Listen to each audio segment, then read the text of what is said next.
All right, everybody, welcome back. This will be an audio reading of another of my short stories. This is a very short one, kind of a flash fiction or a prose poem that I wrote in 2015 that was published in the Harpoon Review. It's called Iconoclasm, and in it I was inspired by the idea of social, political, and religious movements that were animated by a sense that it was a sin somehow to depict the divine or to depict the world, that the world should not be depicted in art, that was in some way taking away from the glory of the unseen divine. So this is my short story. Again, Iconoclasm, the Harpoon Review, October 2015. In the course of the capture of the city, the army took the museum. An unofficial force sponsored by no state assembled from here and there with this or that equipage. They wore various dress and carried various weaponry. They marked the white floors with the treads of heavy boots, or else the prints of makeshift car tire sandals.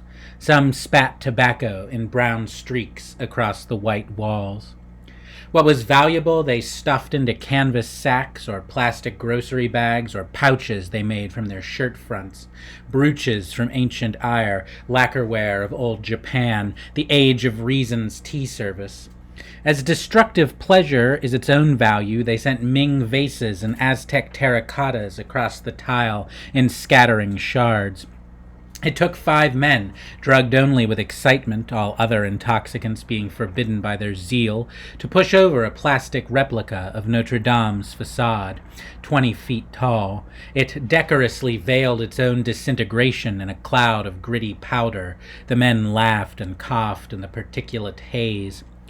To God alone belonged the glory, so they targeted representations of the human form in particular for destruction, sensuous idols leading men away from God's bright but narrow path into the dim maze of desire, an enormous labyrinth where automata solicited attention by mimic mocking the image of the Lord.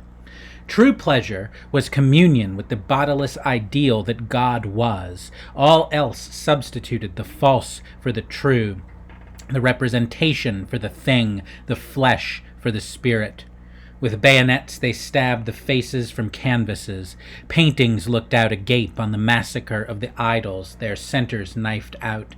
An anti-materiel rifle was required to put a bullet in the head of Rodin's nude bronze Balzac. The men who pulled the trigger fell back from the recoil, cackling. A girl in marble lay prone, her bare bottom and the soles of her feet upturned insultingly at the invaders. They took her to pieces with hammers. Billows of dust composed of marble and clay and canvas and plaster and graphite and jade and lapis lazuli rolled across the white floors. Then a captain halted the army's progress before a white canvas.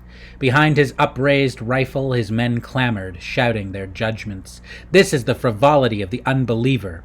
They make nothing, literally nothing, and then they honor it in this house. They worship nothing.